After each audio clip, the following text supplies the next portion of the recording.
ಡೆಲ್ಲಿಯಲ್ಲಿ ಸಾಕಷ್ಟು ಬೆಳವಣಿಗೆಗಳಾಗಿದೆ. ಇಲ್ಲಿ ಬಂದಿರೋದು ಕೇಳಪ್ಪ ಅಂದ್ರೆ ಡೆಲ್ಲಿ ನಿರ್ಮಾಪಕರ ಸಂಘದ ಕಟ್ಟಡ ಉದ್ಘಾಟನೆ ಮಾಡಿ ಚಿತ್ರೋದ್ಯಮದ ಪರಿಸ್ಥಿತಿ ಬಗ್ಗೆ ಸರ್ ಸದ್ಯಕ್ಕೆ ನಿಮ್ಗೆ ಏನ್ ಮನವರಿಕೆ ಮಾಡಿದ್ರು ಅಧ್ಯಕ್ಷರು? ನೂತನವಾಗಿ ನಿರ್ಮಾಣ ಆಗಿರ್ತಕ್ಕಂಥ ಚಲನಚಿತ್ರ ನಿರ್ಮಾಪಕರ ಸಂಘದ ಕಟ್ಟಡ ಇಲ್ಲಿವರೆಗೆ ಒಂದು ಸ್ವಂತ ಕಟ್ಟಡ ಇರಲಿಲ್ಲ. ಇವತ್ತು ಸ್ವಂತ ಕಟ್ಟಡವನ್ನು ನಿರ್ಮಾಣ ಮಾಡ್ಕೊಂಡಿದ್ದಾರೆ.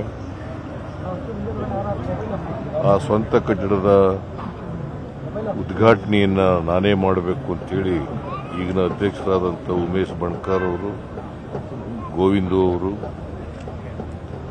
ಆಮೇಲೆ ಇನ್ನೂ ಅನೇಕ ಜನ ಪದಾಧಿಕಾರಿಗಳು ನನಗೆ ಬಂದು ಇದರ ಉದ್ಘಾಟನೆ ಮಾಡಬೇಕು ಅಂತೇಳಿ ಮನವಿ ಮಾಡಿದ್ರು.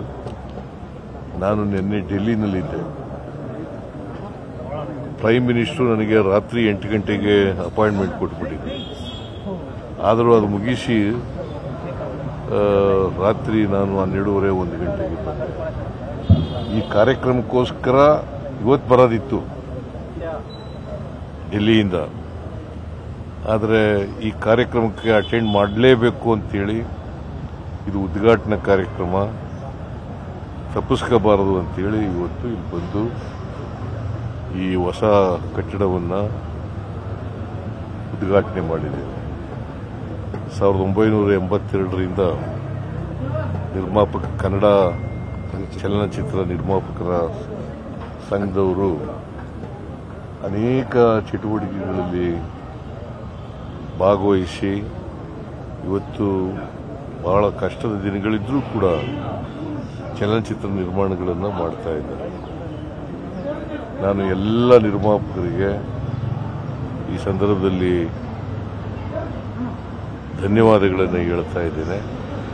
ಜೊತೆಗೆ ಇವತ್ತು ಈ ಕಟ್ಟಡವನ್ನು ಅತ್ಯಂತ ಸಂತೋಷದಿಂದ ಉದ್ಘಾಟನೆ ಮಾಡಿದ್ದೇನೆ.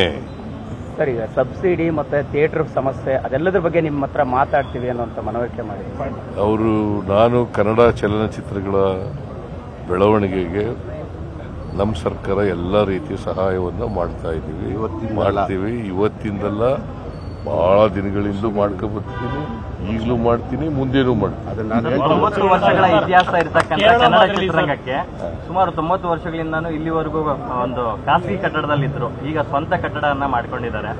ನಾನು ಕಟ್ಟಡ ಸಮಿತಿ ಅಧ್ಯಕ್ಷರಾದಂಥ ಸಾರಾಗೋವಿಂದ್ ಅವ್ರನ್ನ ಆಗ್ಲೇ ಮಾತಾಡಿಸ್ತಾ ಇದ್ದೆ. ವಾರ್ತಾ ಇಲಾಖೆಯಿಂದ ಆಗಲಿ ಅಥವಾ ಚಲನಚಿತ್ರ ಅಕಾಡೆಮಿಯಿಂದ ಆದ್ರೆ ಏನಾದ್ರು ಆರ್ಥಿಕ ಸಹಾಯ ಮಾಡಿದ್ದಾರೆ?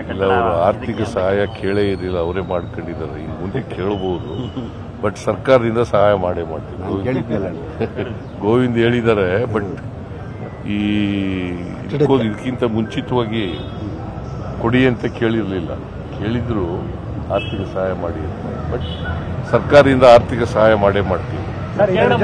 ಸರ್ಕಾರಿ ಸರ್ OTT ವೇದಿಕೆ ಸೃಷ್ಟಿ ಮಾಡಬೇಕು ಅಂತ ಬಹಳ ವರ್ಷಕ್ಕೆ ಹೋಗಿದೆ ಸರ್. OTT ವೇದಿಕೆ ಕನ್ನಡದಲ್ಲಿ ಸರ್ಕಾರದಿಂದ ಹೊಸ ಬೇಡಿಕೆ, ನಾನು ಅದನ್ನು ಪರಿಶೀಲನೆ ಮಾಡಿ ಕ್ರಮ ತಗೋತೀನಿ. ಒಟ್ಟಿಗೆ ಕನ್ನಡ ಭಾಷೆಯ ಚಿತ್ರಗಳಿಗೆ ನಮ್ಮ ಸರ್ಕಾರ ಎಲ್ಲ ರೀತಿ ಪ್ರೋತ್ಸಾಹವನ್ನು ಕೊಡುತ್ತದೆ, ಎಲ್ಲ ರೀತಿಯ ಆರ್ಥಿಕ ಸಹಾಯವನ್ನ ಮಾಡ್ತದೆ. ಪ್ರತಿ ಸಿಎಂ ಅವರು ಬಂದಾಗಲೂ ಸಹ ಪ್ರತಿಯೊಂದು ಬಜೆಟ್ ಅಲೋಕೇಶನ್ ಆಗುತ್ತೆ, ಆದ್ರೆ ಇಲ್ಲಿವರೆಗೂ ಕನ್ನಡಕ್ಕೆ ಒಂದು ಫಿಲ್ಮ್ ಸಿಟಿ ಆಗಿಲ್ಲ ಅಂತಕ್ಕಂಥದ್ದು. ಅಂದ್ರೆ ವರ್ಷಕ್ಕೆ 250ರಿಂದ 300 ಸಿನಿಮಾಗಳನ್ನು ನಿರ್ಮಾಣ ಮಾಡುವಂತ ದೊಡ್ಡ ಚಿತ್ರರಂಗವಾಗಿ ನಮ್ಮ ಚಿತ್ರರಂಗ ಬೆಳೀತಾ ಇದೆ. ಫಿಲ್ಮ್ ಸಿಟಿಗೆ ಜಾಗ ಕೊಟ್ಟವರೇ ನಮ್ಮ ಸರ್ಕಾರ. ಮೈಸೂರಿನಲ್ಲಿ ಕಡ್ಕೊಳದ ಇಮ್ಮಾವ್ ಇದೆಯಲ್ಲ, ಅಲ್ಲಿ 100 ಎಕರೆಗೂ ಹೆಚ್ಚು ಜಮೀನನ್ನು ಕೊಟ್ಟಿದ್ದೀವಿ. ಬಿಜೆಪಿಯವರು ಸರ್ಕಾರ ಮಾಡಿದ್ರು ಕೂಡ ಇಲ್ಲಿ ಪಾಪ ಜಗ್ಗೇಶ್ ಇದ್ದಾರೆ, ಅವರೇನು ಮಾಡಲಿಲ್ಲ. ಯಾಕಂತಂದ್ರೆ ಇದು ಪ್ರೈವೇಟ್ ಮತ್ತೆ PPP ಮಾಡೆಲ್ನಲ್ಲಿ ಮಾಡಬೇಕು ಅಂತ ಖಾಸಗಿ ಇರ್ತಕ್ಕಂಥದ್ದು. ಖಾಸಗಿಯವರು ಸರ್ಕಾರ ಎರಡೂ ಸೇರಿಸಿ ಮಾಡಬೇಕು ಅಂತಕ್ಕಂಥದ್ದು. ನಾವು 100 ಎಕರೆಗೂ ಹೆಚ್ಚು ಜಮೀನನ್ನು ಕೊಟ್ಟಿದ್ದೀವಿ. ಸೊ ಫಿಲ್ಮ್ ಸಿಟಿ ಮಾಡಲೇಬೇಕು. ಅದರಿಂದ ಅದು ರಾಜ್ಕುಮಾರ್ ಅವರ ಕನಸು ಕೂಡ ಇತ್ತು. ಕರ್ನಾಟಕದಲ್ಲಿ ಒಂದು ಫಿಲ್ಮ್ ಸಿಟಿ ಇಲ್ಲ, ಹೈದರಾಬಾದ್ನಲ್ಲಿದೆ, ತೆಲಂಗಾಣದಲ್ಲಿ ಒಂದು ಫಿಲ್ಮ್ ಸಿಟಿ ಇದೆ, ನಮ್ಮಲ್ಲಿ ಫಿಲ್ಮ್ ಸಿಟಿ ಇಲ್ಲ. ಸೊ ಫಿಲ್ಮ್ ಸಿಟಿ ಆಗಲೇಬೇಕು. ಇದು ಡಾಕ್ಟರ್ ರಾಜ್ಕುಮಾರ್ ಅವರ ಕನಸಾಗಿತ್ತು. ಆ ಕನಸನ್ನು ನನಸು ಮಾಡ್ತಕ್ಕಂಥ ಪ್ರಯತ್ನವನ್ನು ನಮ್ಮ ಸರ್ಕಾರ ಮಾಡ್ತದೆ. ಕನ್ನಡಿಗರ ಮೆಚ್ಚಿನ ನಿಮ್ಮ ನ್ಯೂಸ್ 18 ಕನ್ನಡ ಈಗ ವಾಟ್ಸ್ಆಪ್ನಲ್ಲಿಯೂ ಲಭ್ಯ. ಕರ್ನಾಟಕ ಮತ್ತು ದೇಶ ವಿದೇಶದ 360 ಡಿಗ್ರಿ ಸುದ್ದಿ ವಿವರವನ್ನ ನೀವು ನಿಮ್ಮ ಕೈ ಬೆರಳುಗಳಲ್ಲಿಯೇ ಪಡೆಯೋದಿಕ್ಕೆ ಈ QR ಕೋಡ್ ಅನ್ನ ಸ್ಕ್ಯಾನ್ ಮಾಡಿ. ನಮ್ಮ ಚಾನೆಲ್ ಅನ್ನ ಫಾಲೋ ಮಾಡಿ, ನೋಟಿಫಿಕೇಶನ್ ಆನ್ ಮಾಡಿ.